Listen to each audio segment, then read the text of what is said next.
اعوذ باللہ من الشیطان الرجیم، بسم اللہ الرحمن الرحیم۔ آج ہم سورہ الغاشیہ کریں گے، جو کہ لاسٹ ویڈیو میں جو ہم نے سورہ کی 87 نمبر، اسے بالکل اگلی سورہ 88 نمبر سورہ ہے۔ یہ مکی ہی سورہ ہے اور 26 آیات ہیں، چھوٹی چھوٹی آیات ہیں، چھوٹی سی ہی سورہ ہے، زیادہ بڑی سورہ نہیں، اب زیادہ تر چھوٹی ہی سورہ ہوں گی۔ آیت نمبر 1، کیا تجھے بھی چھپا لینے والی کی خبر پہنچی ہے؟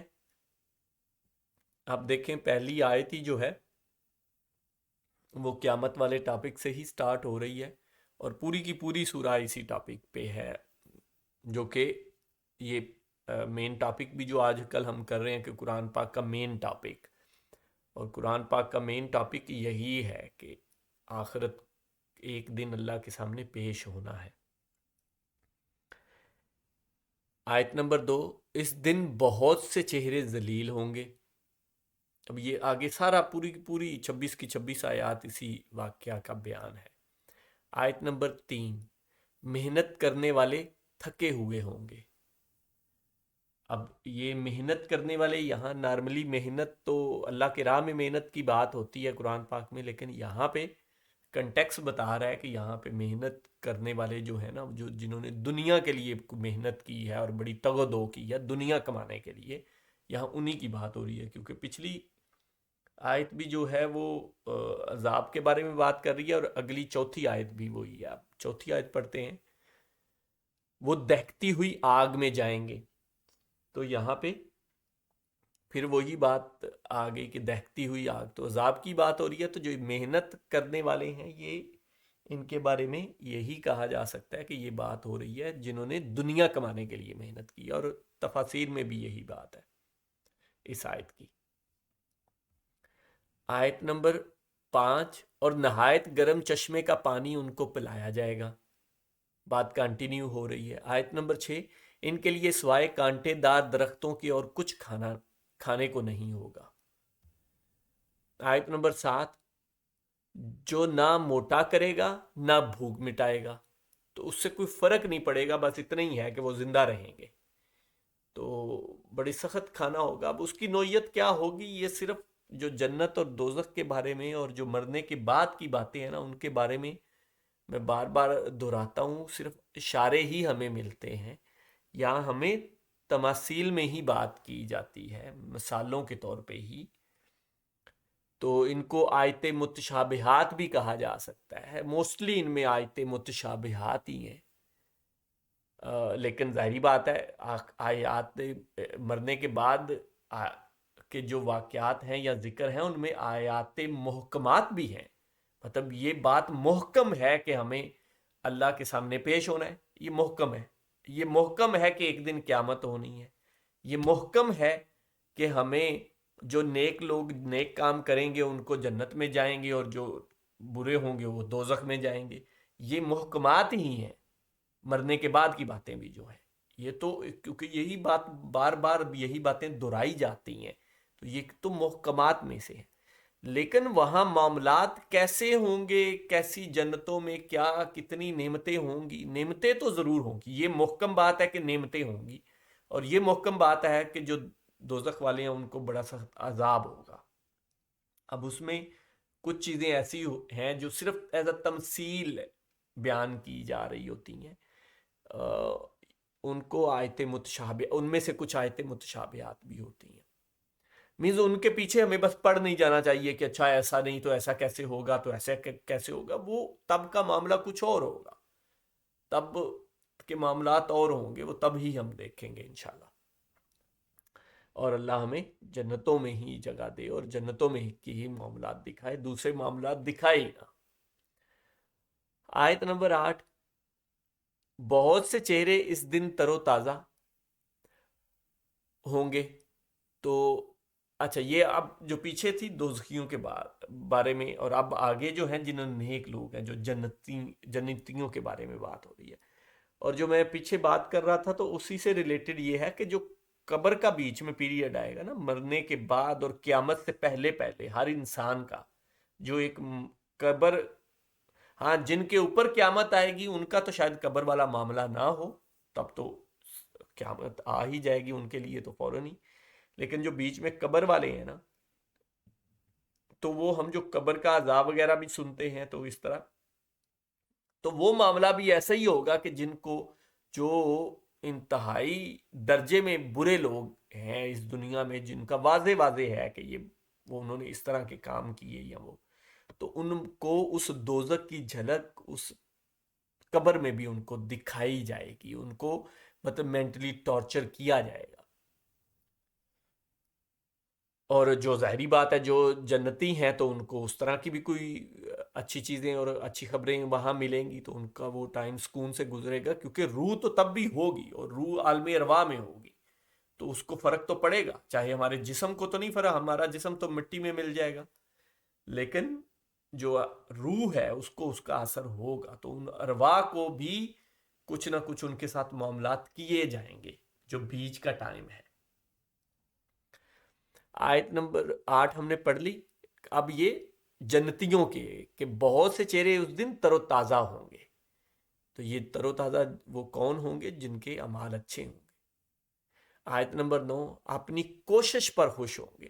اچھا یہ دیکھیں یہ بار بار آ رہا ہے، میں بڑی دیر سے اسی کی ہی اس کو بار بار پوائنٹ آؤٹ کر رہا ہوں، اور یہ قرآن پاک میں بھی مختلف جگہوں پہ، اور اوور آل ہم سمجھیں نا قرآن پاک کے اوور آل اس چیز کو سمجھیں نا کہ ہمارا حساب کس چیز کا ہونا ہے، تو وہ اس کوشش کا ہی ہونا ہے. یہ جو میں بار بار اس پہ بڑا غور کریں، اور یہاں دیکھیں ایگزیکٹلی ورڈ بھی آ گیا ہے اوپر. اگر آپ عربی میں پڑھیں تو ورڈ بھی صحیح کا آ گیا ہے. یہاں لاسٹ ٹائم ہم نے پڑھا تھا تو وہاں صحیح کا ورڈ تو نہیں تھا، لیکن مطلب ایسا کچھ نکل رہا تھا، اور بھی بہت ساری جگہوں پہ ہے. تو اصل میں چیز جو ہے وہ کوشش ہی ہے. میں بار بار اس بات کو ریپیٹ کر رہا ہوں کہ کوشش جو ہے، صحیح جو ہے، جو کوشش ہے، دیکھی کوشش جانی ہے. تو یہاں بھی دیکھیں ان کو کہا جا رہا ہے کہ وہ اپنی کوشش پر خوش ہوں گے. یہ نہیں ہے کہ انہوں نے کوئی رزلٹ اچیو کر لیے، انہوں نے پتہ نہیں کیا کچھ کر دیا دنیا میں، نہیں. ان کی کوشش ہے کچھ کرنے کی اپنے لیے اور اپنے ارد گرد کے لوگوں کے لیے. یہی ہمارے اوپر فرض جو چیز ہے وہ اپنے لیے کوشش اور اپنے ارد گرد کے لوگوں کے لیے. یہ کوشش ہی ہے جس کا پوچھا جانا ہے. اور اس دن انسان جو کوشش جس نے اچھی کی ہوگی، جس نے اپنی نیت اچھی رکھی ہوگی اور اس کے لیے کوشش کی ہوگی، اچھے کاموں کی نیت کر کے اس کے لیے کوشش، اس کا رزلٹ نکلتا ہے یا نہیں نکلتا ہے وہ تو اللہ کے ہاتھ میں ہوتا ہے. کوئی کام کرنا یا نہ کرنا، رزلٹ نکالنا وہ صرف اللہ کے ہاتھ میں، وہ انسان کے ہاتھ میں نہیں. دی یہ بار بار میں آلموسٹ ہر دوسری ویڈیو میں اس کا ذکر بڑی ڈیٹیل سے کرتا ہوں، کیونکہ یہ سمجھنے والی بات ہے، بڑی ضروری بات ہے. میں اسی لیے اس پہ ذرا زیادہ فوکس کرتا ہوں کہ کوشش ہے جو جس کا پوچھا جانا ہے. آیت نمبر 10 بلند و بالا جنتوں میں ہوں گے. بلند و بالا باغات میں ہوں گے.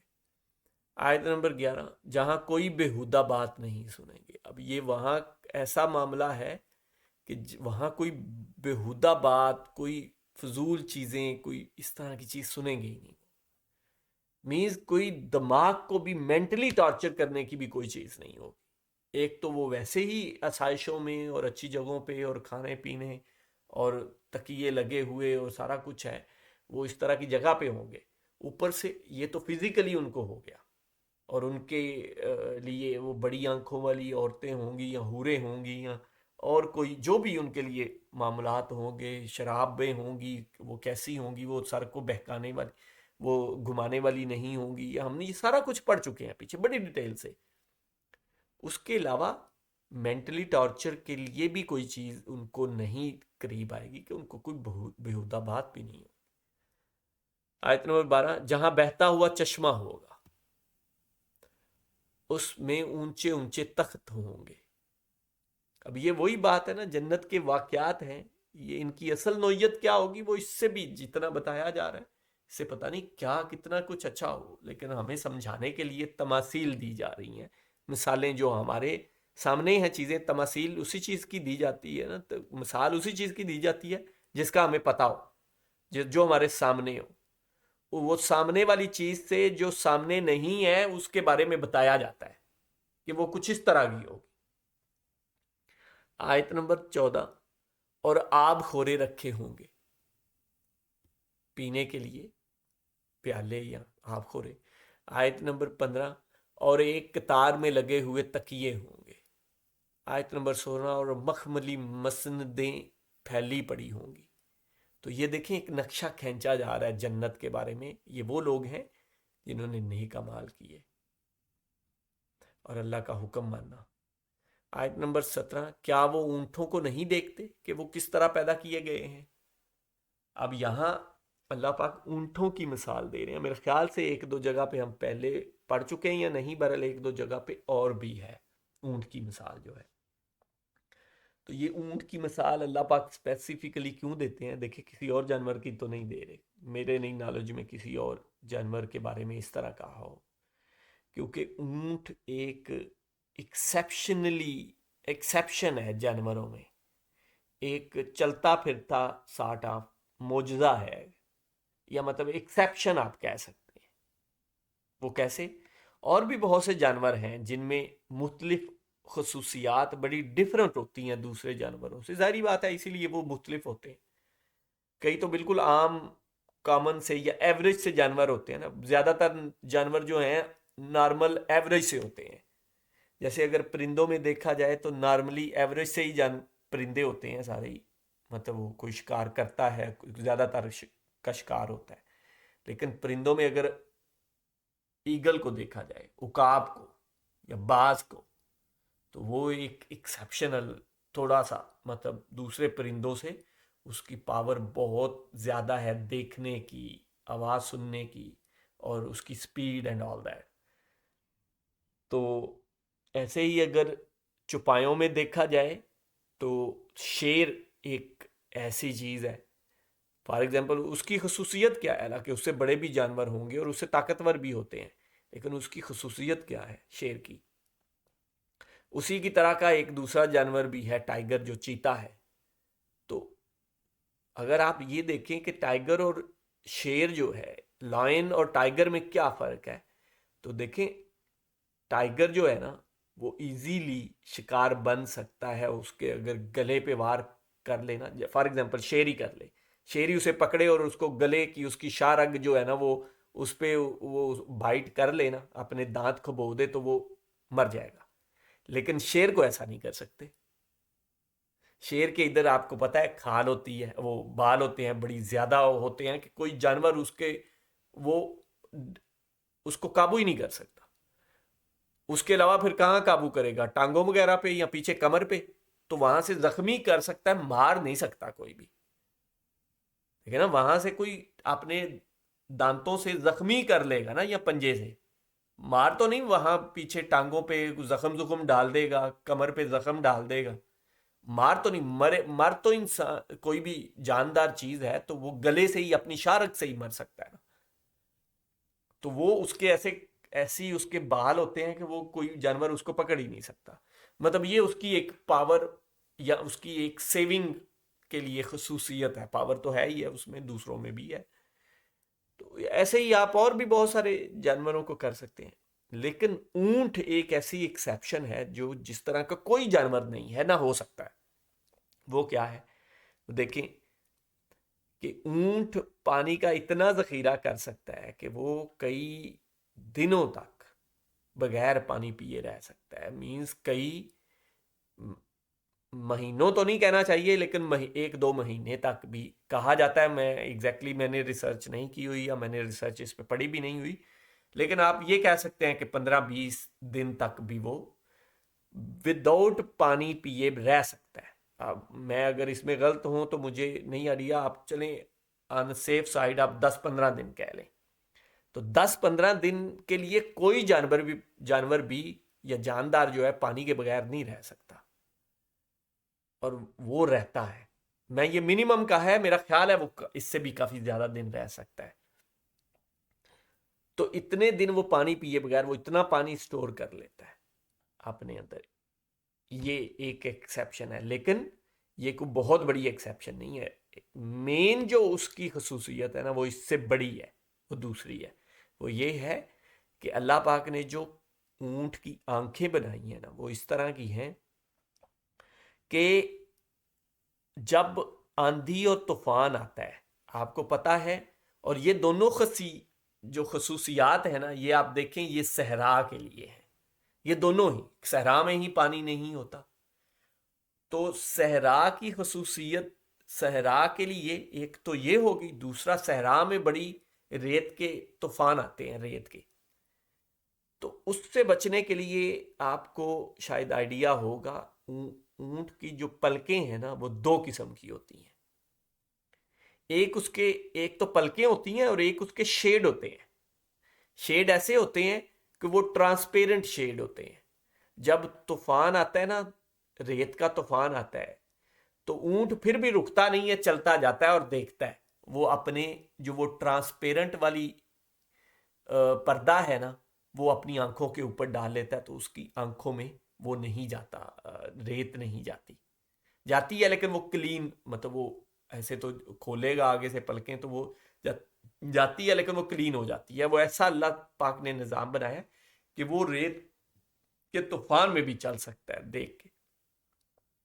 تو یہ بڑی ایکسیپشن ہے، یہ کسی اور جانوروں میں دوسروں میں ایسا نہیں ہے. تو اسی لیے اس کو صحرا میں، یہ دیکھیں نا صحرا میں جو اس کے اوپر بیٹھا ہے اس کا مالک، اس نے تو اپنی آنکھوں کے اوپر کپڑا کر لیا ہے یا اپنے آپ کو لپیٹ لیا ہے، جب ریت کا طوفان آیا وہ تو نہیں دیکھ سکتا، لیکن اونٹ دیکھ رہا ہے اور جس رستے پہ اس کو ڈالا ہوا ہے نا اس کو رستے کا بھی پتا ہے، وہ اس رستے پہ جا رہا ہے. بس اوپر جو اس کا مالک ہے وہ بے شک آنکھیں بند کر کے بیٹھ جائے، وہ بیٹھ جاتا ہے اور اونٹ چلتا جاتا ہے اپنے رستے پر. تو یہ بڑی ایکسیپشن ہے، اس لیے اس کا ذکر ہوتا ہے. اور یہاں بھی اسی کا ہوا ہے کہ کیا وہ اونٹ کو نہیں دیکھتے کہ وہ کس طرح پیدا کیے گئے ہیں. یہ اصل میں نشانیاں بتائی جا رہی ہیں کہ تم ان چیزوں پہ غور تو کرو، کہ ان چیزوں پہ غور کرو، کہ غور کر کے دیکھو کہ ان کو بنانے میں یہ سوچ سمجھ کے کسی نے بنائے ہیں. تمہیں وہ ملے گا خالق جب یہ ان چیزوں پہ غور کرو گے. یہ آگے بھی اب کافی ساری نشانیاں بتائی جا رہی ہیں. آیت نمبر 18، اور آسمان کو کہ کس طرح اونچا کیا گیا ہے. آیت نمبر 19، اور پہاڑوں کی طرف کہ کس طرح گاڑ دیے گئے ہیں. اب یہ سائنٹیفک ریسرچ ہے کہ یہ جو زمین کو تھامے ہوئے ہیں نا اور اس کا بیلنس قائم کیے ہوئے ہیں نا یہ پہاڑ ہیں. اصل میں یہ سائنس کی ریسرچ آپ کو بتا رہا ہوں اور اللہ پاک نے یہاں بیان کر دی ہے. اور ایک جگہ تو بالکل اس کی وضاحت کر دی ہے، ایک آیت میں ہے کہ یہ پہاڑ جو کہ زمین کو تھامے ہوئے ہیں، یہ زمین کے ستون ہیں، ایسے کہا گیا ہے ایک دوسری آیت میں. آیت نمبر 20، اور زمین کی طرف کہ کس طرح بچھائی گئی ہے. تو یہ اپنے ارد گرد کی جو چیزیں ہیں ان کی طرف غور کرنے کا کہا جا رہا ہے. اور ظاہری بات ہے یہ غور کرنے کا یہ جب ہم ترجمے کے ساتھ خود اپنی زبان میں اس قرآن پاک کو سمجھیں گے تو یہ پتہ لگیں گی نا، اور پھر ہم غور و فکر کریں گے اور اللہ کو جانیں گے کہ وہ کائنات کا خالق اور مالک ہے. آیت نمبر 21، پس آپ نصیحت کر دیا کریں. آپ صرف نصیحت کرنے والے، بڑی امپورٹنٹ بات ہے. اور یہ کوئی ایک جگہ نہیں ہے، یہ کچھ 4-5 جگہوں پہ میں آپ کو دکھا سکتا ہوں. قرآن پاک میں 4-5 جگہوں پہ یہ بات آئی ہے جو میرے نالج میں ابھی ہے، جو میرے ذہن میں ہے. میں شاید اس سے بھی زیادہ ہوں جو میرے ابھی ذہن میں نہ ہوں، پڑھی ہوں گی لیکن ذہن میں نہ ہوں. اس کا کیا مطلب ہے؟ اس پہ ذرا خود غور کیجئے گا کہ پس آپ نصیحت کر دیا کریں. آپ صرف نصیحت کرنے والے ہیں. اس کو میں آگے جا کے ڈیٹیل سے ایکسپلین کرتا ہوں کیونکہ 2-3 آیات پڑھ لیں گے نا تو یہی ٹاپک چل رہا ہے آگے کنٹینیو. آیت نمبر 22، آپ کچھ ان پر دروغہ نہیں ہے. یہ دیکھیں پچھلی بات جو پچھلی آیت ہے اس کی ڈیٹیل مزید آگے بیان کی جا رہی ہے کہ آپ صرف نصیحت کرنے والے ہیں اور آپ دروغہ نہیں ہیں، آپ سختی نہیں کر سکتے. دروغہ کیا ہوتا ہے؟ مینز کہ سختی وہ جو اوپر آپ کے پولیس والے یا مطلب دروغہ جو ہوتے. ہاں، جو شخص روگردانی کرے اور کفر کرے. آیت نمبر 24، اسے اللہ تعالیٰ بہت بڑا عذاب دے گا. یہ دیکھیں یہاں تک یہ بات کمپلیٹ ہوتی ہے. اب میں پہلے بھی اس کی بڑی دفعہ ایکسپلین کر چکا ہوں. میں ایک اس سے بالکل علیحدہ ٹاپک میں جو کہ توحید اور شرک کا ٹاپک ہے اس میں بڑی ڈیٹیل سے اس کو ڈسکس کر چکا ہوں. اور میرے خیال سے نبی پاک صلی اللہ علیہ وسلم کا بھی ایک ٹاپک کیا ہے، یا رسولوں کا، اس میں بھی شاید اس کا ذکر ہوا ہے، اور بھی ایک دو جگہوں پہ ہوا ہے۔ تو یہ دیکھیں کہ آپ صرف نصیحت کرنے والے ہیں، دروغہ نہیں ہیں۔ اور جو دروغہ نہیں ہے اس کی ڈیٹیل آگے کیا ہے کہ جو روگردانی کرے گا اسے اللہ عذاب دے گا، آپ نہیں عذاب دیں گے، یا کوئی اور نہیں دے گا، اللہ عذاب دے گا۔ تو اس سب کا کیا مطلب نکل رہا ہے؟ آپ اس پہ ذرا خود بھی تو غور کیجئے گا نا کہ اس کا کیا مطلب کیا ہو سکتا ہے، کہ یہ ساری بات کا کہ آپ دروغہ نہیں ہیں، آپ صرف نصیحت کرنے والے ہیں۔ تو جب نبی پاک صلی اللہ علیہ وسلم کو یہ کہا جا رہا ہے تو کیا باقی کوئی دروغے بن سکتے ہیں؟ یا باقی نصیحت، باقیوں کا مقام جو کہ نبی پاک صلی اللہ علیہ وسلم کی امت میں سے ہیں، ان کا نصیحت سے زیادہ کا کوئی کام ہو سکتا ہے یا ہونا چاہیے؟ اس پہ ذرا غور و فکر کیجئے گا نا۔ یہاں پہ نبی پاک صلی اللہ علیہ وسلم کو کہا جا رہا ہے کہ آپ صرف نصیحت کرنے والے ہیں، یا ان کو ایز اے پیغمبر ہی کہا جا رہا ہے نا، ایز اے رسول کہا جا رہا ہے۔ وہ اللہ کے اتنے عالی مرتبہ رسول ہیں، اتنی اونچی شانوں والے رسول ہیں، اور ان کو کیا کہا جا رہا ہے کہ آپ صرف نصیحت کرنے والے ہیں۔ اور آپ یہ صرف والا کوئی کہہ سکتا ہے کہ صرف والا نہیں ہے، نصیحت کرنے والا کا ہے، تو اگلی آیت اس کو واضح کر رہی ہے کہ آپ دروغہ نہیں ہیں۔ دیکھیں نا، کوئی کہہ سکتا ہے کہ صرف نہیں کہہ سکتے، مطلب جو عربی ہے نا اوپر، اس میں کوئی یہ کر سکتا ہے، فذکر انما انت مذکر، کوئی کہہ سکتا ہے کہ اس میں صرف یہی ہے کہ آپ نصیحت کرنے والے ہیں، اس کا ترجمہ۔ لیکن اگلی بات، اگلی جو آیت ہے اس کو ایکسپلین کر رہی ہے کہ آپ کچھ ان پر دروغہ نہیں ہیں۔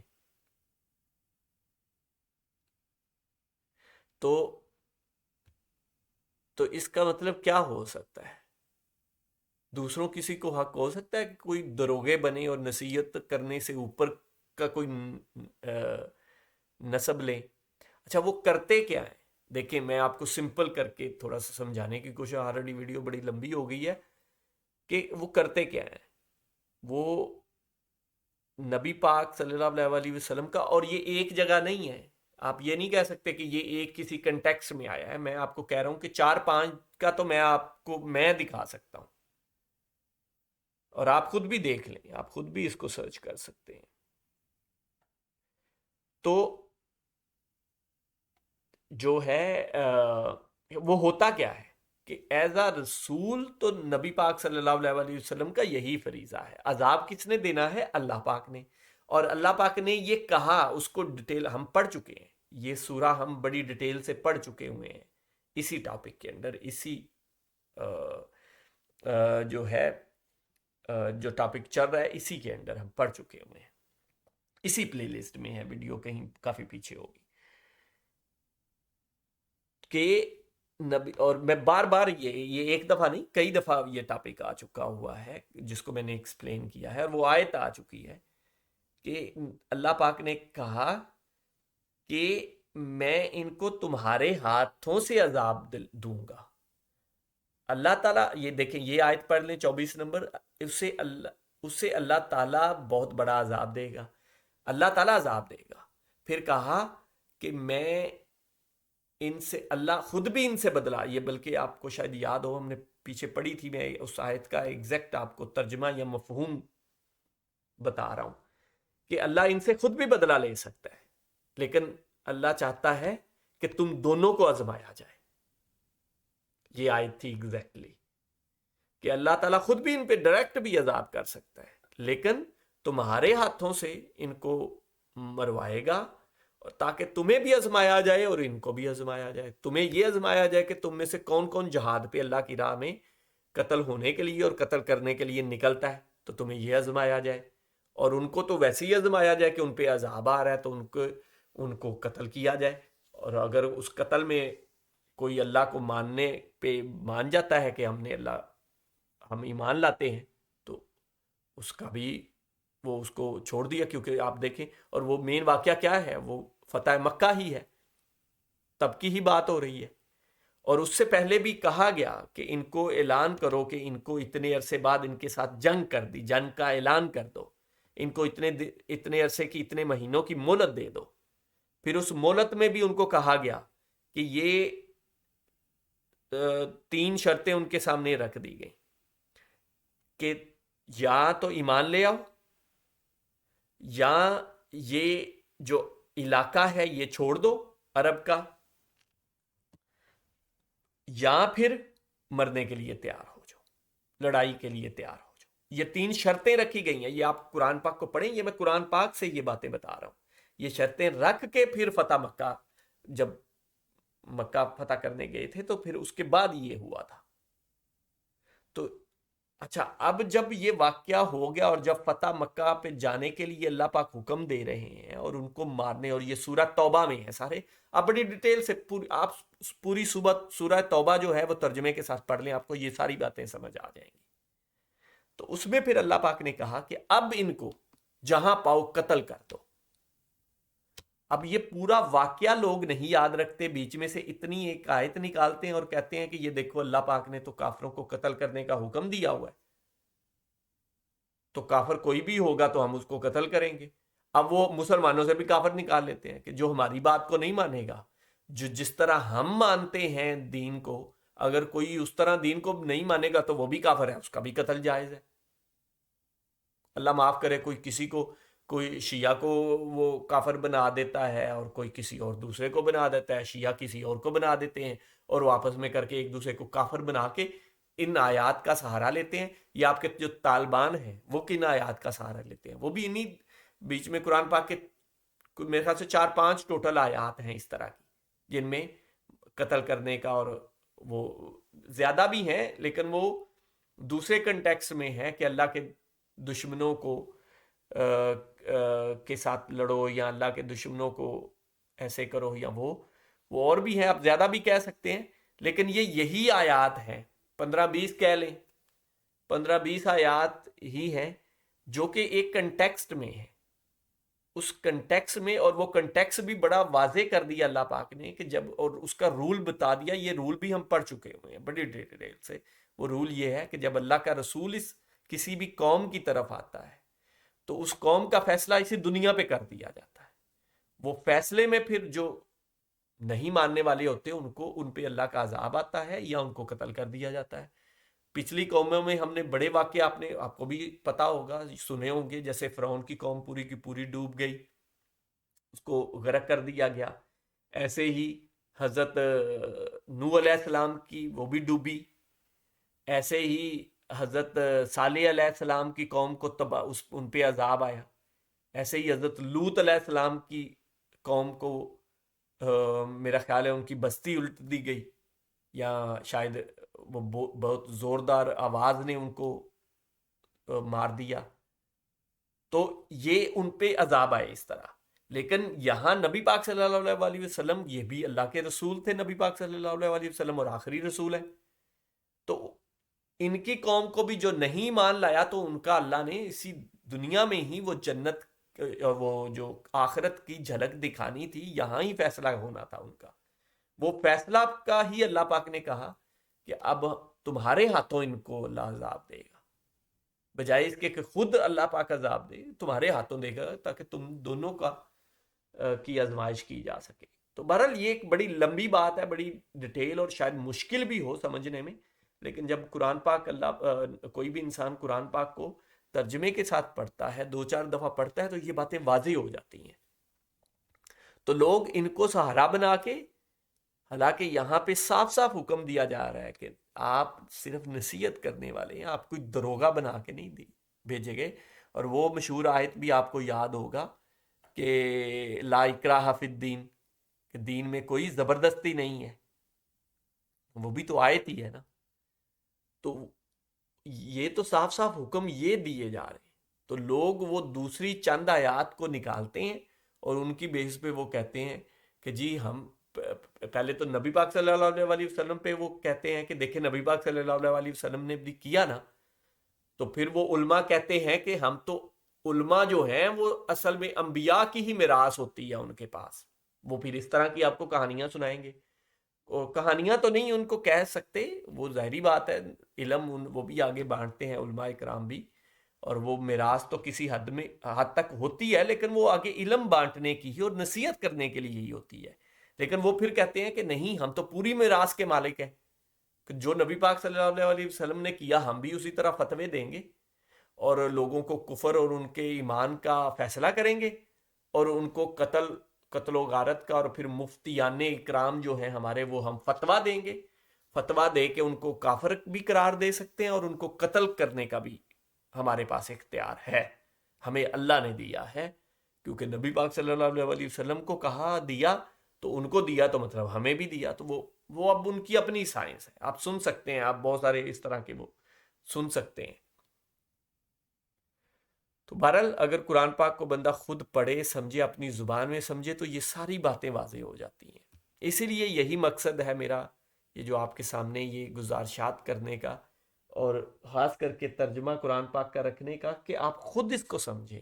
اور میں بار بار کہتا ہوں کہ جو میں یہ کہہ رہا ہوں یہ میری اپنی ایک سوچ ہے، قرآن پاک کو بار بار پڑھ کے اس پہ ریسرچ کر کے، میں بھی آپ کی ڈیفرنٹ ہو، تو آپ خود اپنی بنائیں، آپ خود اس پہ پڑھیں. شاید آپ کی بہت دفعہ پڑھنے سے اس سے تھوڑی مختلف ہو یا بالکل ہی مختلف ہو، لیکن وہ ہوگی تو آپ نا، آپ کو اسی کوشش کا پوچھا جائے گا اور اسی کوشش کا بدلہ ملے. اصل میں تو ہمیں وہ کوشش ہی کرنی ہے نا دین کو سمجھنے کی، اس کا رزلٹ یا وہ چیز نکالنے کی تو ہے ہی نہیں ہے. ہم نے اگر ایمانداری سے خود سمجھا قرآن پاک کو جیسے اللہ پاک نے ہمیں سمجھایا، اس طرح سمجھنے کی کوشش کی، تو اسی کوشش کا ہی ہے. آج بھی ہم نے آیت یہ پڑھی کہ کوشش کا ہی دیکھا جانا ہے. آیت نمبر 25، بے شک ہماری طرف ان کا لوٹنا ہے. تو دنیا میں بھی عذاب ان کو ہوگا، اور جن کو دنیا میں نہیں ہوگا ان کا لوٹنا تو پھر اللہ کی طرف سے ہے. وہ حتمی طور پہ تو ادھر ہی جائیں گے، تو وہاں ان کو ہوگا عذاب جنہوں نے برے اعمال کیے. آیت نمبر 26، پھر بے شک ہمارے ذمہ ہی ان سے حساب لینا. وہی بات آ گئی. تو یہ دیکھیں پوری کی پوری سورہ جو ہے اسی ٹاپک سے قیامت سے سٹارٹ ہوئی اور اسی پہ ختم ہوگی، حساب پہ. تو پوری کی پوری سورہ اسی میں ہے. تو آپ اس کو ضرور پڑھیے گا، عربی کے ساتھ پڑھیے گا، غور و فکر کریے گا، اپنی زبان میں بھی پڑھ کے سمجھیے گا. جزاک اللہ خیر.